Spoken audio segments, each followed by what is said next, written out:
லஞ்சம் ஒழிய ஈ.வே. ராமசாமி சொன்ன அற்புதமான யோசனையை கேட்டு உலக வங்கியே வியந்து போனதாம். ஈ.வே. ராமசாமி சொன்ன அந்த யோசனைதான் என்ன, அதில் அறிவார்ந்த கருத்துதான் இருந்ததா அல்லது வழக்கம் போலவே ஈ.வே. ராமசாமியின் முட்டாள்தனங்கள் மிளிர்ந்ததா என இந்த காணொளியில் காண்போம். தொடர்ந்து காண்பதற்கு முன் நம் சேனலை சப்ஸ்கிரைப் செய்து ஆதரவு தாருங்கள். உங்கள் ஆதரவு நமக்கு ஊக்கமளித்து இன்னும் நம் பங்களிப்பை சிறப்பாக செய்ய உதவும். நன்றி. இனி காணொளி. நாட்டிலிருந்து லஞ்சத்தை ஒழிக்க ஈ.வே. ராமசாமி ஒரு அற்புதமான யோசனை சொல்கிறார். அதனால் லஞ்சம் ஒழிந்ததா என பார்ப்போம். லஞ்சம் ஒழிய என்கிற தலைப்பில் ஈ.வே. ராமசாமி கூறியது. பார்ப்பனர்களுக்கு உத்தியோகங்கள் கொடுப்பதை நிறுத்திவிட்டால் லஞ்ச பழக்கம் நின்று போகும்.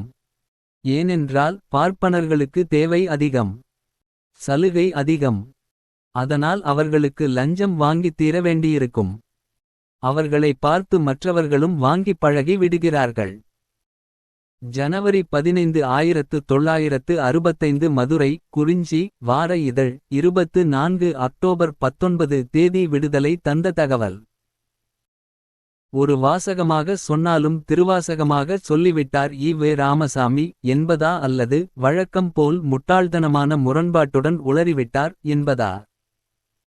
இன்றைக்கு பார்ப்பனர்களை பெருமளவு அரசு அலுவலகத்திலிருந்து ஈ.வே. ராமசாமி எதிர்பார்த்தபடி துரத்தி அடித்தாயிற்று. ஈ.வே. ராமசாமி சொன்னது போல் லஞ்ச லாவண்யம் ஒழிந்துவிட்டதா? நாடு திருந்திவிட்டதா? தினசரி செய்திகளில் நாள்தோறும் யாராவது லஞ்சம் வாங்கும்போது பிடிபட்டு கைதாகி முக்காடு போட்டு முகத்தை மூடி கொண்டு செல்வதை பார்க்கிறோம். பார்ப்பனர்களை ஒழித்து கட்டிய பின் லஞ்சம் ஒழிந்திருக்க வேண்டாமா? ஈ.வே. ராமசாமி கூற்றுப்படி லஞ்சம் ஒழியவில்லையே, ஏன்? ஆரியர்களிடம் இருந்து திராவிடர்கள் லஞ்சம் வாங்க கற்று கொண்டார்கள் என்று சொல்லி தப்பிக்க பார்த்திருக்கிறார் ஈ.வே. ராமசாமி. தன் கல்யாணத்துக்கே ராஜாஜி என்கிற பார்ப்பனரிடம் தானே அறிவு கெட்டு போய் ஆலோசனை கேட்டார். அப்படி என்றால் திராவிடனுக்கு அறிவு இல்லையா? இன்றைக்கும் லஞ்சம் தலைவிரித்தாடுவது ஏன்? லஞ்சம் வாங்குவது தவறு என்று சுயபுத்தி சொல்லவில்லையா? சமூக நீதிக்கு இடைஞ்சலாக இருக்கிறார்கள். அதனால் பார்ப்பனர்களுக்கு உத்தியோகங்கள் கொடுப்பதை நிறுத்திவிட வேண்டும் என சொன்னதில் உள்ள அறிவு நாணயம். லஞ்சத்தை ஒழிக்க பார்ப்பனர்களுக்கு உத்தியோகங்கள் கொடுப்பதை நிறுத்திவிட்டால் போதும் என ஈ.வே. ராமசாமி கூறியதில் இருந்ததா?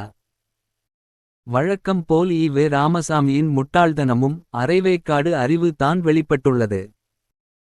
இன்றைக்கு கி. வீரமணி லஞ்சம் வாங்குபவனை கூட சாதி மதம் கட்சி பார்த்து தான் விமர்சிக்கிறார் என்றால் அதற்கு விதை போட்டது இவ்வகையான ஈ.வே. ராமசாமியின் பேச்சுக்களே.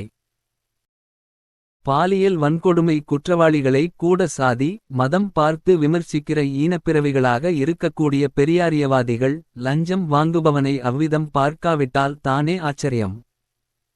இத்தகைய அயோக்கியதனத்திற்கு கி. வீரமணியை குறை சொல்லி பயனில்லை. இந்த மூடர்களுக்கு பகுத்தறிவு என்கிற பெயரில் முட்டாள்தனங்களை கற்று கொடுத்த ஈ.வே. ராமசாமியை தான் இதற்காக தண்டிக்க வேண்டும்.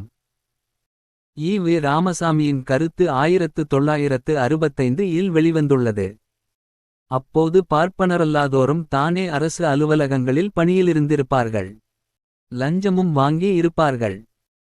ஆனால் ஈ.வே. ராமசாமியின் கேடு கெட்ட அறிவு லஞ்சம் வாங்குபவனையும் பார்ப்பனரல்லாதோர் என பிரித்து பகுத்தறிவை காட்டியுள்ளது.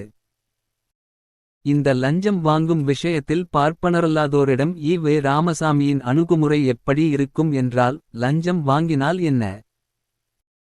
லஞ்சம் வாங்கிக் கொண்டு வேலையை ஒழுங்காக செய்தானா இல்லையா என தான் பார்க்க வேண்டுமே தவிர லஞ்சத்தை ஒரு குற்றமாக கருதக்கூடாது என்று சொல்லி இருப்பார். அதற்கு உதாரணமாக ஈ.வே. ராமசாமியின் சில பேச்சுக்களும் இருக்கத்தான் செய்கின்றன. என்ன இது? ஈ.வே. ராமசாமி இவ்வளவு கேவலமாக ஊழலுக்கு வக்காலத்து வாங்கியிருப்பாரா என சிலர் ஆச்சரியப்படலாம். ஈ.வே. ராமசாமி இதையும் விட கேவலமாக பேசியவர் தான். திமுகவினர் லஞ்சம் வாங்குவதாக ஈ.வே. ராமசாமியின் காதில் விழுந்ததும் அதை கண்டிக்காமல் ஊழல் செய்யும் திமுகவினருக்கு ஆதரவாக நின்று இவ்வாறு பேசினார். இந்த மந்திரி லஞ்சம் வாங்கினான். அந்த மந்திரி குடித்தான். அவன் பொம்பளையோடு போனான் என்பதெல்லாம் சாதாரணமானது. ஜனநாயகத்தில் இதுவரை இலஞ்சம் வாங்காமல் இருந்தவன் எவன்? ஜனநாயகத்தில் சாதாரணமாக நடக்கக்கூடியதேயாகும். இதை ஒரு பெரிய குற்றமாகவோ குறையாகவோ கருத வேண்டிய அவசியமில்லை. இந்த ஆட்சியால் நன்மை என்ன என்பதைத்தான் நாம் பார்க்க வேண்டும். மே 1, 1969 சென்னை திருவல்லிக்கேணியில் ஈ.வே. ராமசாமி ஆற்றிய உரை. உலகில் எந்த கூமுட்டையாவது இப்படி லஞ்சத்துக்கு வக்காலத்து வாங்கியதை பார்த்திருப்போமா? மேலும் ஈ.வே. ராமசாமி சொன்னது. இப்போது பகுத்தறிவாளர்கள் ஆட்சியிலிருக்கின்றனர், தி.மு.க.வினர். அவர்கள் மேல் பல குறைகளை சொன்னாலும் அவர்கள் இலஞ்சம் வாங்கினாலும் எனக்கு கவலை இல்லை. வாழ்க்கையில் திருட்டு பணம் சம்பாதிப்பதிலே தனி ருசி. அவர்கள் மக்களை அறிவாளிகளாக்க பாடுபட்டால் போதும். விடுதலை ஆகஸ்ட் 27, 1967. ஈ.வே. ராமசாமிக்கு லஞ்சத்தை ஒழுக்கம் பாழாகிறதே என்பது பற்றி எல்லாம் ஒரு போதும் கவலை இல்லை. அதனால் மக்கள் வாடினாலும் கவலையில்லை. ஈ.வே. ராமசாமியின் கவலை எல்லாம் லஞ்சம் வாங்குவது பங்காளியா பகையாளியா என பார்ப்பது.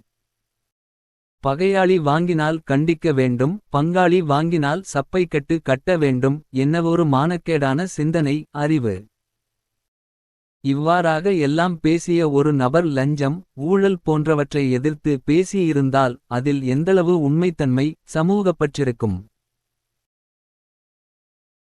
பார்ப்பனர்கள் மட்டும் லஞ்சம் வாங்குகிறார்களே, தன் சாதிக்காரர்களால் தன் இனத்துக்காரர்களால் லஞ்சம் வாங்கி சம்பாதிக்க இயலவில்லையே என்று தான் மனக்குறை பெருங்கவலையாய் ஈ.வே. ராமசாமிக்கு இருந்திருக்குமே ஒழிய சமூகமாவது ஒழுக்கமாவது வெங்காயமாவது அதனால் தான் மானங்கெட்டத்தனமாய் நடத்தை கெட்டத்தனமாய் வாழ்க்கையில் திருட்டு பணம் சம்பாதிப்பதிலே தனி ருசி என்று சொன்னார்.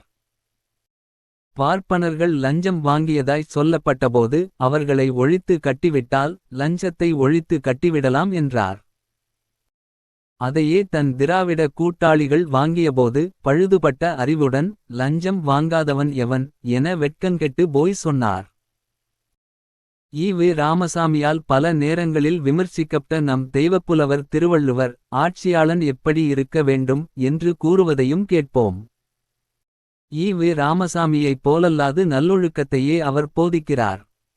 தன் குற்றம் நீக்கிப் பிறர் குற்றங் காண்கிற்பின் என் குற்றமாகும் இறைக்கு. அதாவது முன்னே தன் குற்றத்தைக் கண்டு நீக்கி பிறகு பிறருடைய குற்றத்தை ஆராயவல்லவனானால் தலைவனுக்கு என்ன குற்றமாகும் என்கிறார் வள்ளுவர்.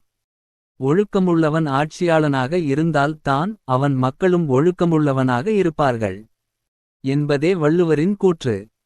மக்களை யோக்கியனாக இருக்க சொல்வதற்கு முன் தலைவனை யோக்கியனாக இருக்க சொல்கிறார் வள்ளுவர். திருடி தின்பதில் தனி சுகம் தனி ருசி என்று வாயில் எச்சில் வடிய பேசிய ஈ.வே. ராமசாமி தான் மானமும் அறிவும் மனிதனுக்கு அழகு என்றும் சொன்னாராம். நம்ப முடிகிறதா? ஈ.வே. ராமசாமி இரட்டை வேடம் போடாமல் எந்த விஷயமும் பேசியதில்லை. லஞ்ச விஷயத்திலும் இரட்டை வேடம். வேடம் எதுவும் போடாமல் பேசியிருந்தால் தான் ஆச்சரியப்பட வேண்டும். தன் வரை யோக்கியனாக இருக்கவும் துப்பில்லை. ஆனால் வெட்க மானமின்றி பிறரை கேலி செய்வதில் சூர ஆசாமி தான் ஈ.வே. ராமசாமி. மேற்கண்ட அருள்வாக்கை வாசிக்கிறபோது யோக்கியர்களுக்கு ஈ.வே. ராமசாமி தலைவராக இருந்தாரா அல்லது அயோக்கிய பேர்வழிகளுக்கு தலைவனாக இருந்தாரா என அவரவர்களே ஆழ்ந்து சிந்தித்து முடிவெடுத்து கொள்ளலாம்.